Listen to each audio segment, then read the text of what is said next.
Most of the existence is dark art. Light is only a small happening in this existence, isn't it? Isn't most of the existence dark? Yes. Light is a very small happening, a very limited happening. If light has to come, something has to burn. To have these lights going, something in this planet is burning right now. You must understand this, ecologically aware people. To have all these dots of light, something is burning somewhere. We say the bulb is burning, that is also burning, but something else is burning to keep this burning, isn't it? This is the way of the light. Whether it's the light bulb or the sun, something is burning. Whatever is burning is bound to get over someday. Yes? So that's why we say, if you're burning irresponsibly, we say, you're burning the candle from both the ends. Because we understand, if light has to come, something has to burn. So if you are burning to cause light, you better control the light and keep it at the minimum, otherwise things will burn up very soon. So light is a very limited happening. The whole cosmos is a dark art. No? So, there is a lot of dark art that one can practice, not necessarily life negative. Dark arts are not necessarily life negative. When we say occult, because you have heard of some lousy occultist who is trying to destroy somebody's lives, cause disease, cause death, because of that you think that occult is always a negative thing because socially you are exposed to only that kind of people. But occult is also of the highest order. Shiva is an occultist. Every guru is an occultist, okay? Right now I initiate you into Shambhavi, it's an occult. Otherwise, how would it work? Occult means a certain capability. It's a certain technology. Right now I can pull out my cell phone and speak to somebody in another part of the world. This is a technology. Suppose without the cell phone, right now if I speak to somebody in United States just like this is occult. So technology is not very different from occult. You're using different kinds of material, but it's actually the same thing. When modern technology was not there, occult was extremely relevant. But today, occult's relevance is receding as modern technology progresses.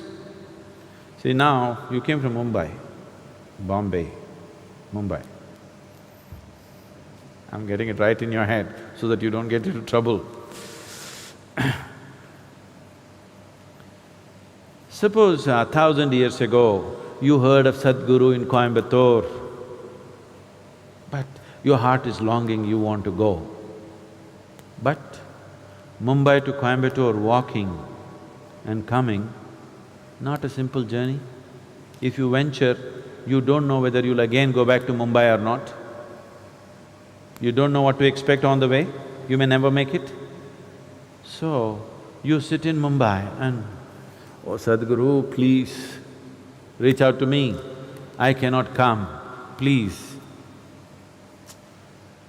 Now if I felt like doing something to Atul, who's in Mumbai and incapable of coming to Coimbatore, then maybe I want to initiate him into Shambhavi in Mumbai. But Atul's mind runs all over the place. He sits down and he feels something, then he thinks, "Oh, maybe I'm just imagining nonsense." His wife tells him, "You going crazy, man? Somebody that you've not seen is doing something to you, shut up and go back to work." He's beginning to feel something, but his logic, his reason, the family tells him, "Don't be stupid." And then what Sadhguru will do is pick up a South Indian jasmine flower which cannot grow in Mumbai, and Atul is sitting like this, it fell into his hand. Now Atul, now he will sit ready for Shambhavi, to be initiated. Because one jasmine flower was delivered. But today, I would rather call you and say, come, or send somebody with a brochure and say, come and get it here. Or if I want to send you a jasmine flower, I'll use DHL.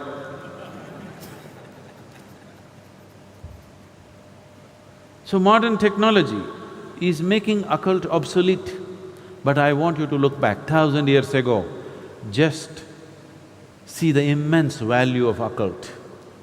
Yes? 1,000 years ago, just imagine you were in Mumbai and I'm still in Coimbatore, you wanted something from me. Imagine the value of occult, isn't it? So, today the value has receded, so all kinds of charlatans are doing all kinds of nonsense. Occult need not necessarily mean negative. Now, the English word occult doesn't clearly specify what is it that they're calling as occult. Recently, someone asked me a question in the Samyama, I think. It seems some guru. He said, Tantra is just a way of getting over what? Obsessions. Just getting over obsessions. This is nonsense. We need to, unfortunately, today, redefine the word Tantra because it's been distorted by people. First, let's understand this. The word Tantra means a technique or a technology. But because the Tantra that you're hearing of is a rebound from the American coast, you think Tantra means unbridled promiscuity. No, Tantra means extreme discipline. It's not unbridled promiscuity, it's extreme discipline. Learning to use your body and your mind like you would use some other outside instrument. Like how you would use your computer or a screwdriver. Like that, you learn to use your body and your mind. It takes enormous discipline, not promiscuity, not looseness. Tantra is not things, the books they have written largely by Western authors, all kinds of things. No, tantric texts are of extreme discipline, not of any kind of looseness. Because they're talking about the body, and right now the modern societies, if you say body, they're fixated about reproductive organs in the body and nothing else about the body. So if you say body, they're only thinking of a few body parts, they forgot the brain. Because they're only thinking a few body parts, they're thinking about sexuality and nothing beyond that. It is about learning to use the body like a phenomenal mechanism, and it is. If you do not know how to use it, what will you do here? If you do not know how to use your physical self and the energy behind it, what will you do? You will have no impact on anything. So this is Tantra. Tantra means technology, Tantra means a certain capability. There is no guru without a Tantra. If he has no technology, he is not a guru. He can only be a gentle saint who will bless everybody, bless everybody, bless everybody. A blessing has no discretion. Now, if you were a thief, if you met a saint, you would seek his blessing and he will bless you so that you could do your job well today. Because his blessing has no discretion. He cannot be, because that's not in his control. Even the bandit tribes, the Pindaris and people like that, they had their own gods and goddesses, they had their own saints. Their gods always guided them which home to hit today. Very successful they were. They pursued their profession for centuries. Banditry is their profession. So unless you are just that gentle lily kind of saint who just blesses and blesses and blesses. I'm not trying to belittle that. They're beautiful in their own way, but they're not of any… they're not for people who are lusting for enlightenment. They're not for those people.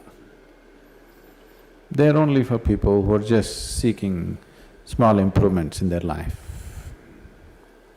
If you walk into a Home Depot, you can make some improvements to your life, isn't it? Yes or no? You can actually. I see every day on the television people come and say, "Oh, I just bought this bed, my whole life has changed, it's amazing." I didn't know I didn't know some a bed or a pillow could do that, I didn't know that.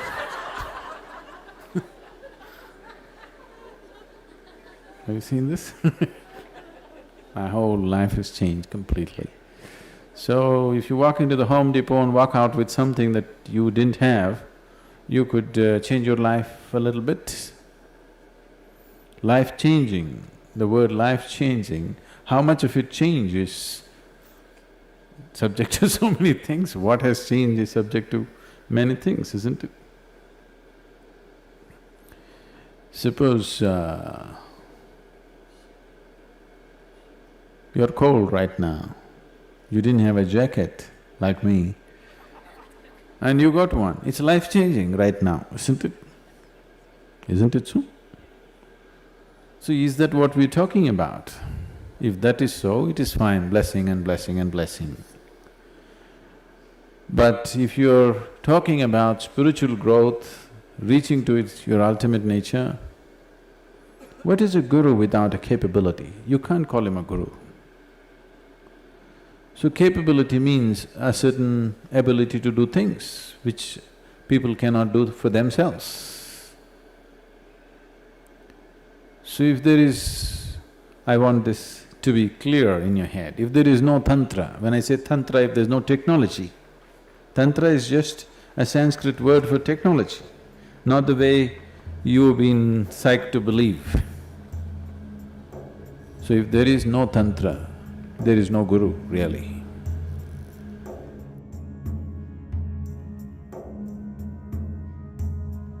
Because guru means you have to roll up your sleeves and it's a mechanic's job. You gotta fix things. To fix things you must know what's what. You must have some technology in your hand, and that is Tantra. Is there Tantra in Isha? Very much. All across the board, various kinds. But the significance of yoga is that it is not ritualistic. There are two dimensions of Tantra. One is you use outside material and stuff to do things, which is ritualistic in nature. The yogic Tantra is such that you use only your physical body and the energy system. You don't need any other material. So these two loosely have been classified as right-hand path and left-hand path. Left-hand path use outside material, right-hand path does not use any material, just uses the body itself. Largely, this is yogic Tantra, largely just what we do within ourselves. This is a tremendous gift that Agasthya Muni offered, that he established a tantric process 100% rooted in the body, nothing outside. Not one grain of rice or sand is being used to perform all the different dimensions of Tantra, everything internalized within the system. This is his gift to us. This is one of the greatest things. In terms of human mechanism, this is one of the greatest things that's been ever offered to us from any source. This is his offering.